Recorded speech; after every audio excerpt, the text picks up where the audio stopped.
Viral, anggota DPRD fraksi PDIP ngamuk di minimarket, pukuli pengunjung hingga ancam bakar toko.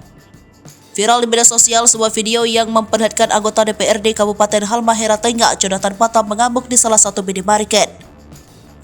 Anggota DPRD fraksi PDIP itu ngamuk di minimarket diduga karena dalam keadaan mabuk. Aksi arogan anggota DPRD Halmahera Tengah itu kemudian direkam oleh salah satu pengunjung minimarket dan kini rekaman itu viral di media sosial.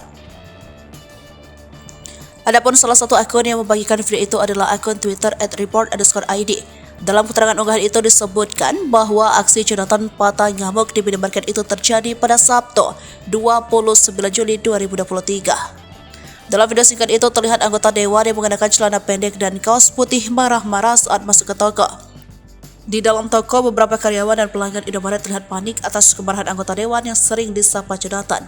Selanjutnya, Jonathan memukul seorang pembeli Indomaret dan melempar sekop ke kaca toko sebelum keluar dari toko. Tak sampai di situ, Jonathan terdengar mengucapkan kata-kata tidak pantas dan menantang karyawan untuk berkelahi dengannya. Bahkan dalam video tersebut, Jonathan mengancam akan membakar toko minimarket tersebut. Akibat insiden tersebut, pihak Indomaret langsung menutup pelayanan toko dan melapor kejadian tersebut ke polisi.